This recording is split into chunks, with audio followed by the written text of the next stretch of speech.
Once the cherished young girls of the White House, Malia and Sasha Obama have blossomed into vibrant young women carving their unique paths in life.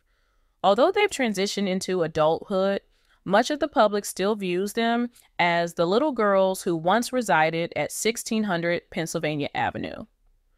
For many, Malia and Sasha remain frozen in time, symbols of the historic presidency their family represented.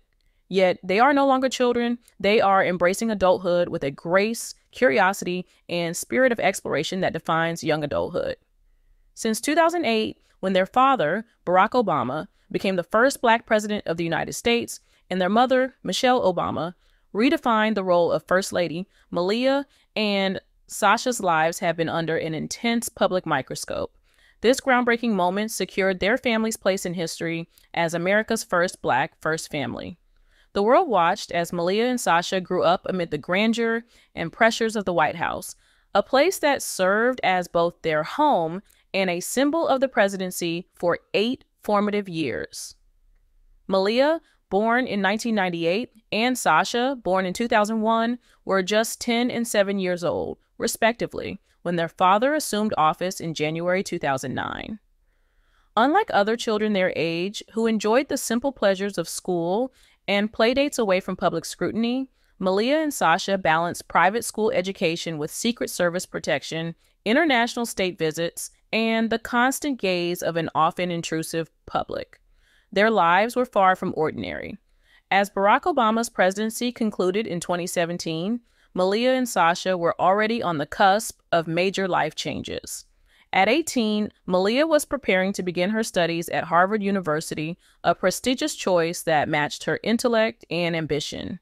Sasha, then 15, was still in high school, but would later transition to college life, enrolling at the University of Michigan before transferring to the University of Southern California. Though the Obama family left the White House, the public's fascination with Malia and Sasha did not wane. If anything, the end of their time in the White House only intensified curiosity about how these young women would navigate life beyond the protective walls of presidential security and media attention. Every choice the Obama sisters made, from internships to a night out with friends or even their fashion choices, became headline news and was often met with undue commentary and judgment. To some, Malia and Sasha's lives still evoke nostalgia for the innocence they once embodied.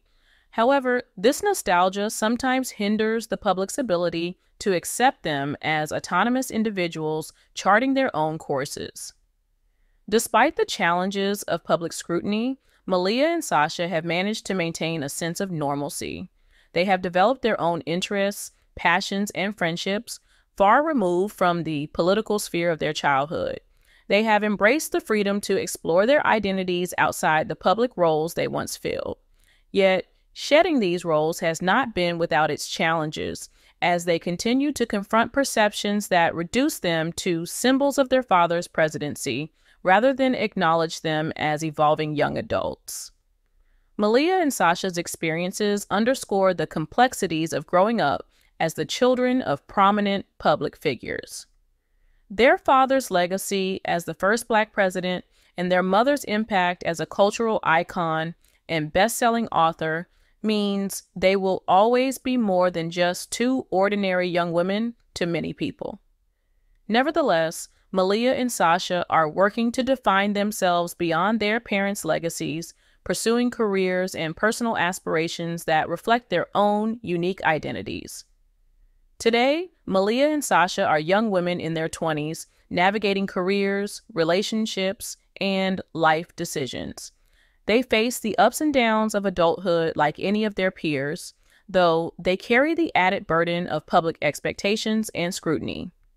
However, they continue to exhibit the same poise and resilience that characterized their time in the public eye, reminding the world that they are no longer just the young girls who lived in the White House, but independent women shaping their own futures.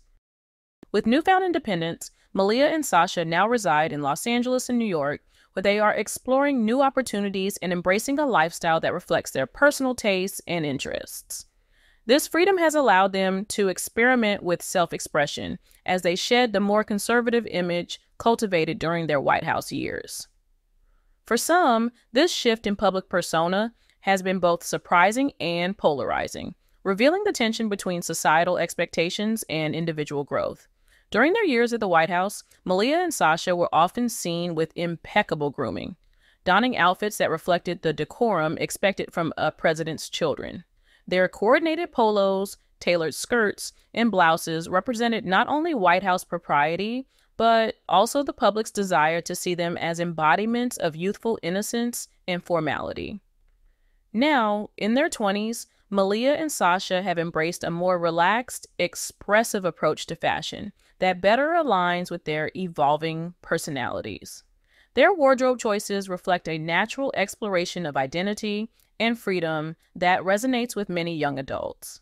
However, given their public profile, their sartorial decisions are magnified and often scrutinized in ways few others face. A recent event, a high-profile Halloween party hosted by pop star Billie Eilish in Hollywood, brought this scrutiny to the forefront.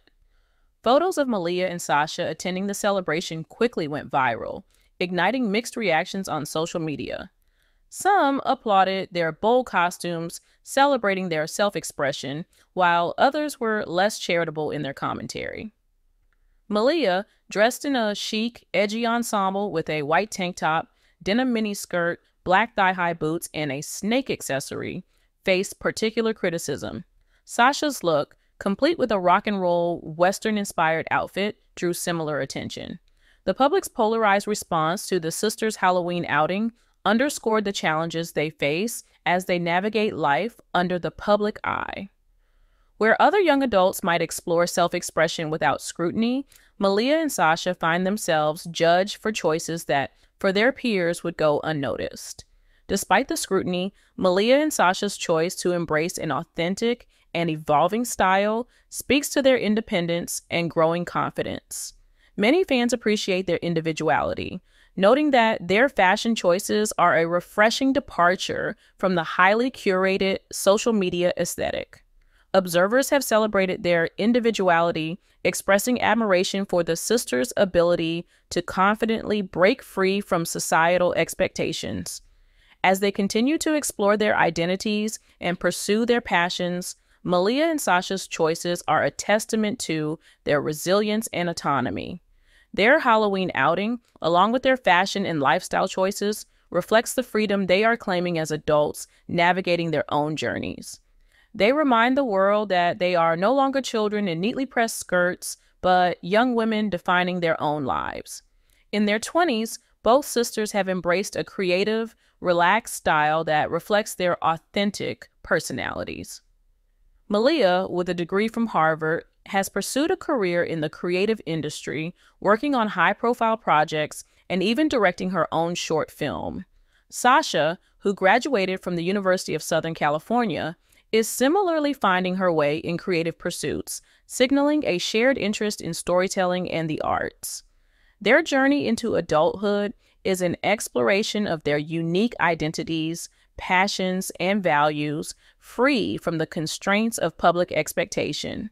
Their decision to forge paths true to themselves, whether through artistic projects, bold fashion, or simply living on their terms, reflects a quiet confidence that comes from self-discovery. As they continue to evolve, Malia and Sasha's story reminds us that even the most scrutinized public figures deserve the freedom to grow, define themselves, and live authentically, regardless of outside opinions. Each of us also comes here tonight, Michelle Obama told the Democratic National Convention in 2008, by way of our own improbable journey and driven by a simple belief that we have an obligation to fight for the world as it should be. Michelle Obama's journey began in the South Side of Chicago, where Fraser and Marion Robinson instilled in their daughter a heartfelt commitment to family, hard work, and education. Her father was a pump operator for the Chicago Water Department, while her mother stayed at home to care for Michelle and her older brother Craig. As she watched her father refuse to give in to multiple sclerosis, use 2 canes to get to his job, and save money to send her to college, she learned that the only limit to the height of your achievements is the reach of your dreams and your willingness to work hard for them. Michelle earned a bachelor's degree from Princeton University and a Juris Doctor degree from Harvard Law School. In 1988, she returned to Chicago to join the firm of Sidley Austin. It was there that she met Barack Obama, a summer associate she was assigned to advise. They were married in 1992. By that time, Michelle had turned her energies to public service. She was Assistant Commissioner of Planning and Development in Chicago's City Hall before becoming the founding executive director of the Chicago chapter of Public Allies, an AmeriCorps program that prepares young people for public service. In 1996, she joined the University of Chicago as Associate Dean of Student Services, where she developed the university's first community service program. In 2002, she went to work for the University of Chicago Medical Center, where in 2005, she became the Vice President of Community and External Affairs. During these years, the Obama's daughters, Malia and Sasha, were born. As First Lady, Michelle Obama initiated Let's Move, a program aiming to end childhood obesity within a generation. Through it, elected officials, business leaders, educators, parents, and faith leaders work together to provide more nutritious food in schools, bring healthy and affordable food into underserved communities, plant vegetable gardens across America, and provide new opportunities for kids to be more active. Each year, local school children help plant and harvest the garden she started on the White House South Lawn. Its vegetables and fruits were served at the White House and donated to soup kitchens and food banks. During Barack Obama's second term, Michelle spearheaded the Reach Higher initiative to help students understand job opportunities and the education and skills they need for those jobs. She encouraged young people to continue their education past high school and technical schools and community colleges, as well as at colleges and universities. Worldwide, she championed the education of girls and women. In a commencement address at the City College of New York, she told graduates, "Never view your challenges as obstacles." It is a lesson she has embodied all her life. Throughout her time in the White House, Mrs. Obama worked to support veterans and military families. She also focused her energies on what she calls her most important role, Mom in Chief to her daughters, who grew into accomplished young women during their 8 years in the White House.